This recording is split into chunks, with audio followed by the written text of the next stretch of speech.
Yeah, those will come off, of course. Oh wow, looks amazing. Well, it definitely came out. Ah! Welcome to my creative carnivore kitchen. I am still in Mae Rim, northern Thailand. Here is my other channel, Aline's Adventures, all about my nomad life. And today I want to do 2 recipes like what I find here.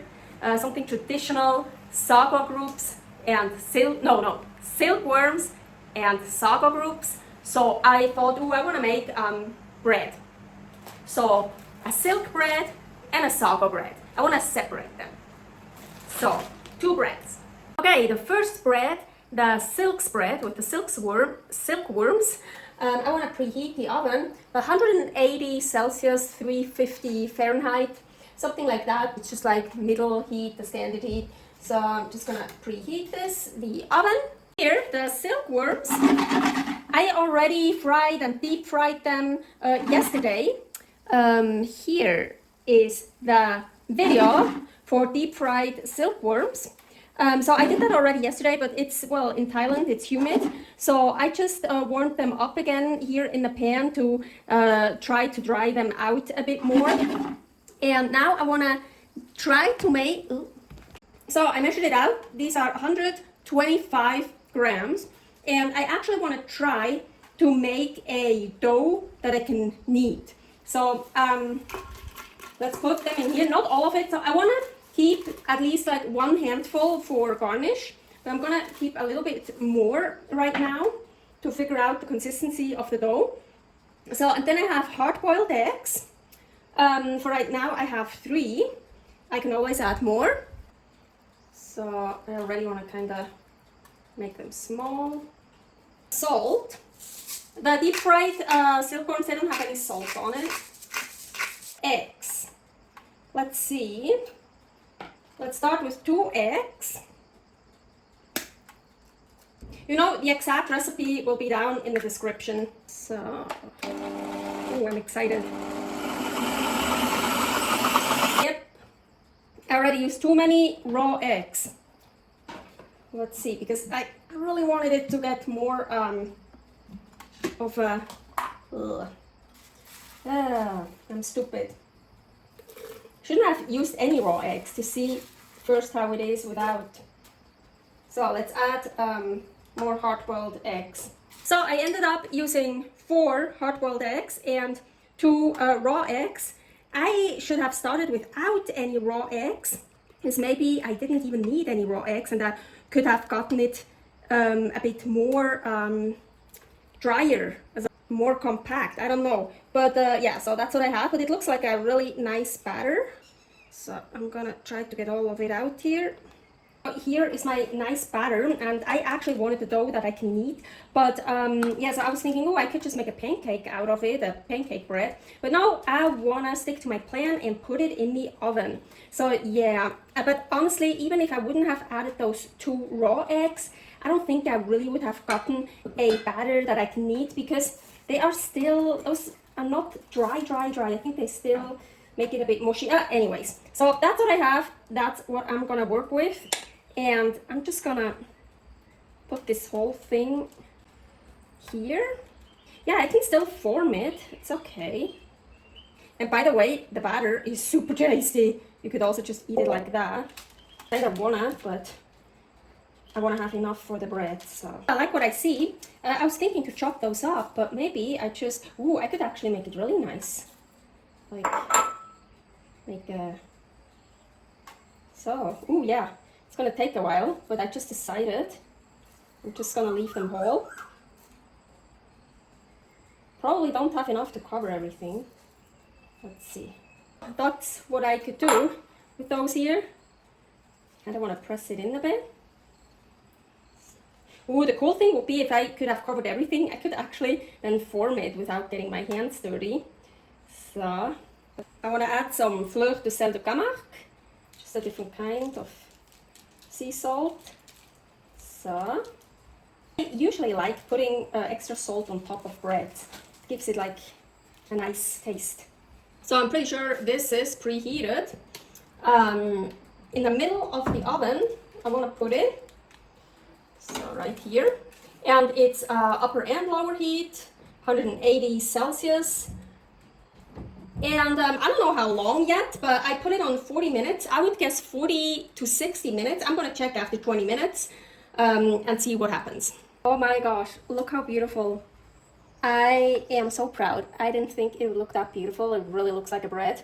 I left it in for 40 minutes and it feels like it's done enough. And then I just let it rest for like 15 minutes. Still warm. So let's start cutting it. I know some of those already came off, so they will come off again.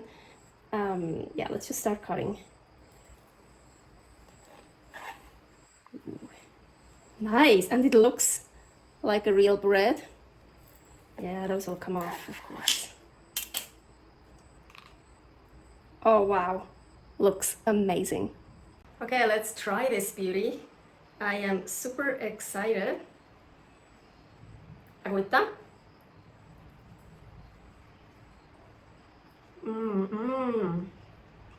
That's good.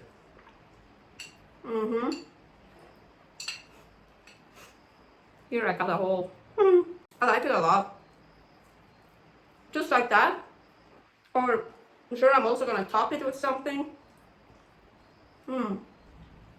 So the sago bread will be super easy, and I wanna use this machine again. We are doing trusted house sitters here, and the owners have this little machine here, and it's like for rice, porridge, cake, and soup. I already used it here for a tripe cake, and it turned out deliciously. It worked so well. I want to use that again. So, well, I'm gonna make the sago bread, sago cake, however you want to call it. I mean, it's carnivore anyways. It's not a real bread, not a real cake. So for the mix here, I defrosted Sago Grubs. 250 grams, all them in here. And I want to add eggs. 3 eggs for now. Well, maybe that is good. Let's see how that will look. Oh, I want to add some salt.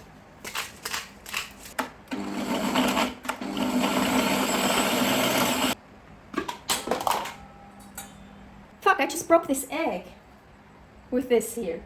But I actually just want to say, oh, I like this. 3 eggs. I don't want to add a 4th, so I'm going to use it for something else. Yeah, I think I really like this. So it's 250 grams of sago groups, 3 eggs, and the eggs were like 147 grams. So a little bit more groups than eggs. I like it. It's very liquid. So last time I greased this up, so I want to do that again. I have here from the fridge some tallow, beef fat.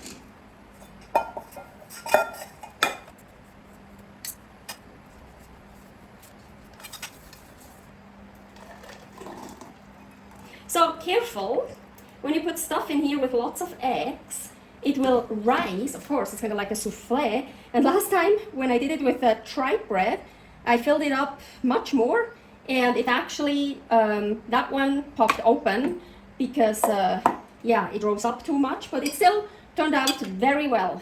Watch the video. But now, of course, I'm gonna try to not do the same mistake. So now I'm gonna put that in here. I actually had the idea to put some coarse salt. I have here wonderful blue Persian salt. It's so delicious. So I thought just a little bit put on top, but yeah, it's so liquid. I think it's going down because I thought on top it will stay on top. Probably not. Oh well. Of course, you can also bake it in the oven. In a form, I would suggest to preheat the oven to 360 Fahrenheit. I think that's like 180 Celsius. So it's just like the middle heat to preheat your oven like that, then put the form in, and then it depends how big it is, 40 to 60 minutes, bake it in the middle of the oven. So I was in my room filming a video for my Nomad Life channel, so and it is done. So it changed to just keeping it warm. And oh, now it, oh, that's me pushing stuff. Okay, so let's open it and let's hope. Ooh, that's probably so overcooked.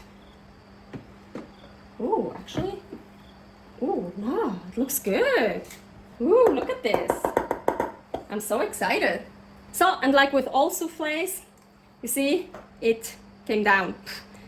Well, it's not a soufflé, but well, eggs, yeah. Maybe it is a soufflé, I don't know.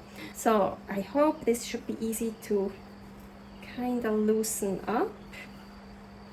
So I'm not just loosening up the edges, I'm also trying to go kind of, yeah, it doesn't work that well. Here, like, lift it up a bit, trying to get down there at the bottom, loosening up the bottom. Well, it definitely came out. Ah! Ooh, it smells interesting. So, of course, I should let it cool down all the way. Even better, put it in a fridge and then cut it when it's cold, because then it's much more firm, holds together. But I can't do that. I need to try it warm, so it's kind of like falling apart. I don't care. It looks so delicious. Whew. It's still hot. With that.